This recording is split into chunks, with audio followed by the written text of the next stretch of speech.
I'm ready, dear. All right. I'm also recording Me too, myself, darling. so okay. All right. And 3, 2, 1. Hello, everyone. Good evening. I am Johnny, but you can also call me Mr. Global. I want to use Mr. Worldwide, but that's already been taken by people.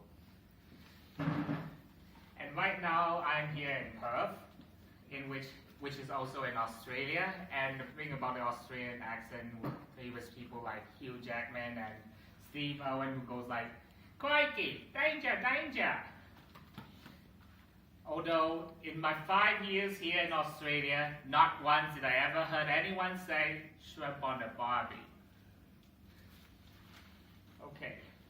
Alright, so today I'll be talking to you about languages and accents. Alright? Like for instance, like French, like for instance, the French accent is kind of like low tone and deep, like "Excusez-moi, mademoiselle. This escargot is perfect." Yeah, and also Russian accents like "Guzjev, bring Gori to the Soviet Union," which just sounds really terrifying. And once, this was when I was still in like high school, and the teacher had some kind of presentation and showed a video, and there was like Russian words. I actually tried to scare the shit out of everyone by actually trying to read the Russian words. You know how Russian sounds like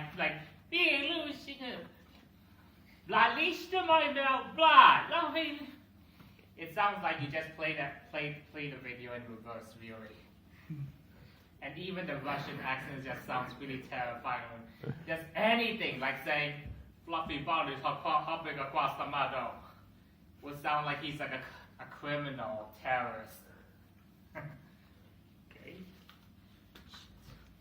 And German just sounds like everyone is just shouting with something stuck in their throats, like "Guten Tag, auf Wiedersehen, ich bin John." This is funny, right? Is that accurate? Yeah.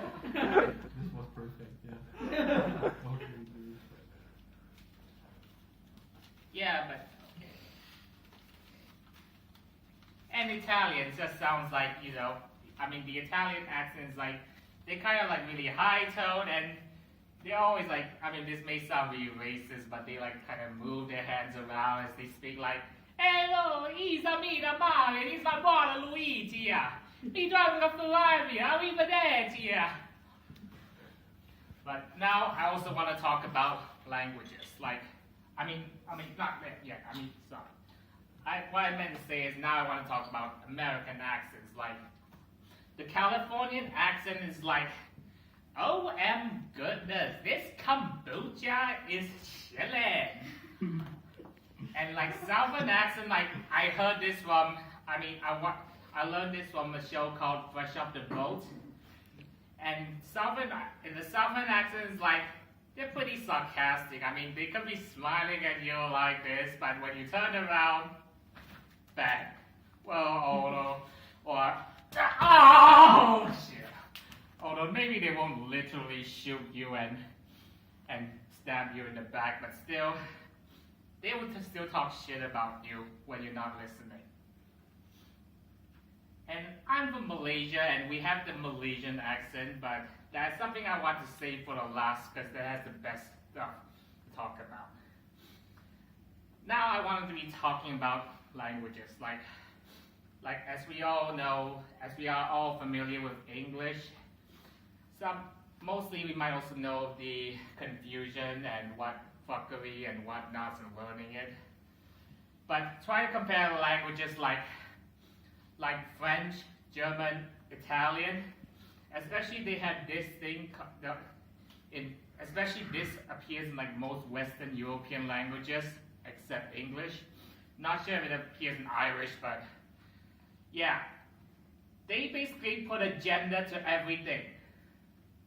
Like, for example, there's a conversation between there's something I get from the web. It goes like this: there's a French, a Spanish, Italian, a German, and a British, who's just talking about a chair, and the French goes like, oh ho ho, this chair is feminine, like la chaise. Yeah, la chaise. And the Italian goes, no, like, this chair is feminine, like la sedia. The Spanish goes, oh, yeah, agree, the chair is, we also say la sedia. And the German goes like, nein, this chair is masculine, we say das doch. And the British goes like, oh. And then the British, who is sitting down on something, I want it to be a man. And the British, while sipping his cup of tea, goes, what uncivilized behavior. This chair is not wearing a skirt or a pair of trousers. It's a fucking object. What uncivilized behavior. What poppycock. And although unrelated, the Japanese guy came around and says, if you don't pronounce chair right, you end up saying testicles.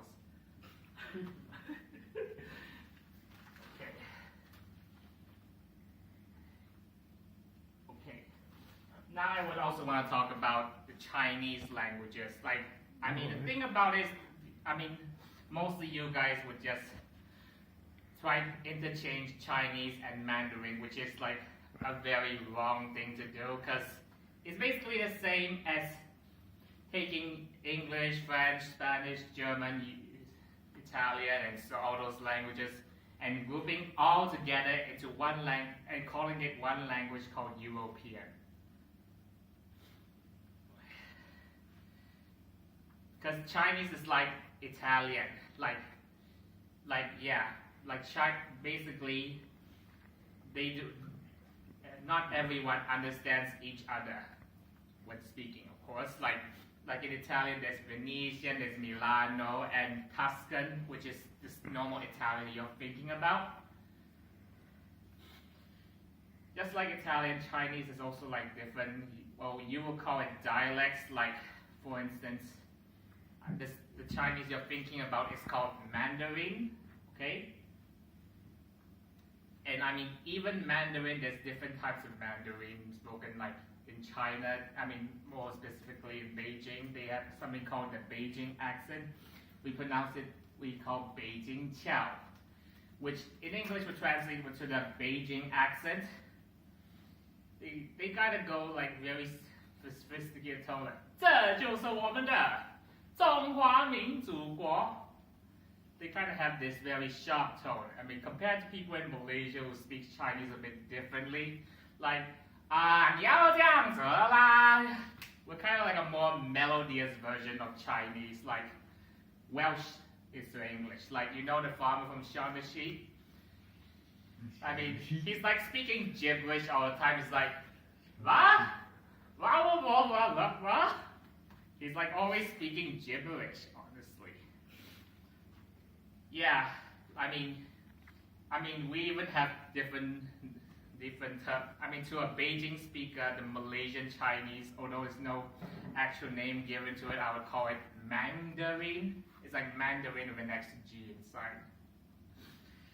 To a Beijing speaker, we're like kind of going off tone and we're kind of like melodious, yeah. But back to Chinese languages, like for instance, there is Cantonese that's spoken in places like Hong Kong and Guangdong, part of China, province of China. They're kind of like Cantonese to a Mandarin speaker, to be precise, is like what French is to an English speaker.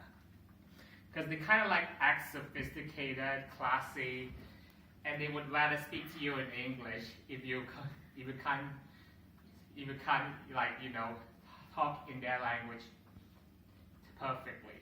Yeah, like in Paris, it's better to speak in English because they will look at you if you can't speak the Parisian French. Oh yeah, and the other thing about Mandarin, I said, oh yeah, We even have two different names. We even have different terms for just underwear or underpants. Like in standard Chinese, you would say 内裤. But in Malaysian Chinese Mandarin, I will call it, we say 底裤 or 丁字裤. 底裤 is like a literal translation from underpants. And 丁字裤 is like kind of like triangular shaped pants, is what we call it back. And also in Chinese, there's also Hokkien, which is to a Mandarin speaker is like what German is to an English speaker. They kind of sound like they're shouting all the time, as I mentioned about German just now. Is that like shouting noodles? Like 不是 Hokkien 人啊, which literally translates to "Are you a Hokkien person?"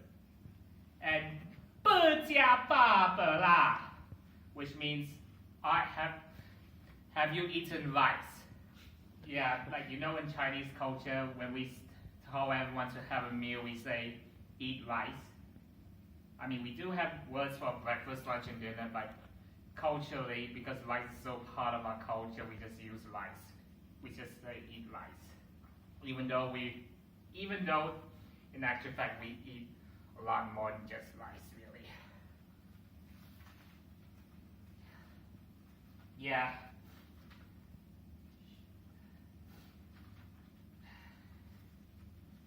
I mean, even in China, there's like at least few hundred different versions of Chinese. You would call them dialects.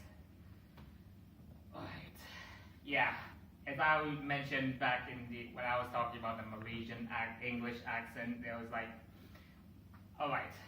The thing is, I mean, although we do learn standard English, Malay, and Chinese, I mean, we have this special language called Manglish. I mean, there's also, in Singapore, they also have Singlish, which is a bit similar. It's just a level of influence.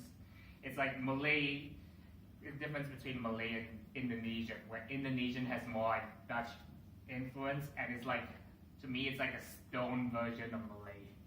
Like, if you get a Malay completely stone, that's what Indonesian sounds like.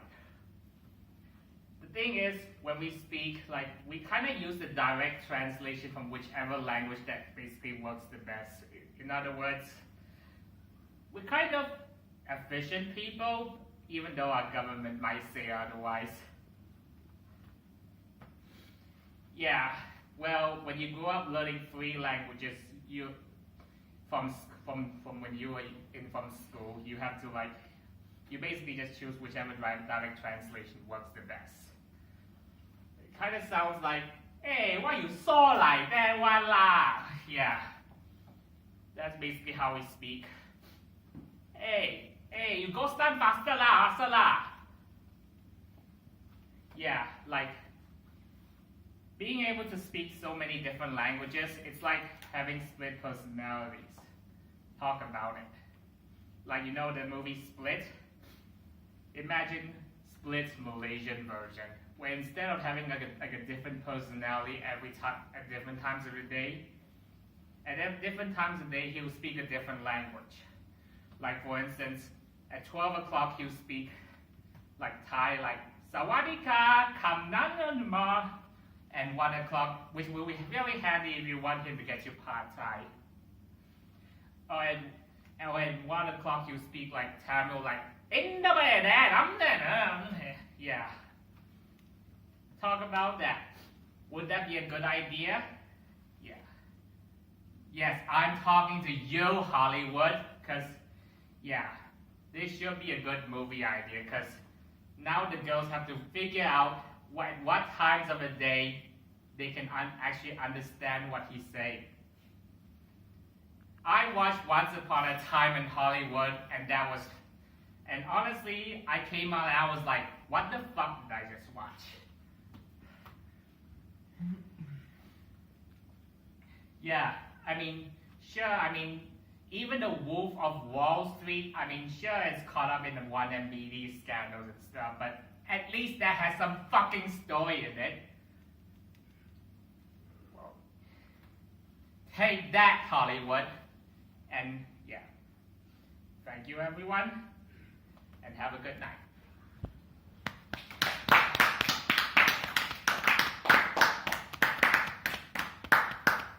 I think you got a bit too educational at the end there. Yeah. You stopped filming like 3 minutes into it. There were some good setups, but the punchlines were a bit educational.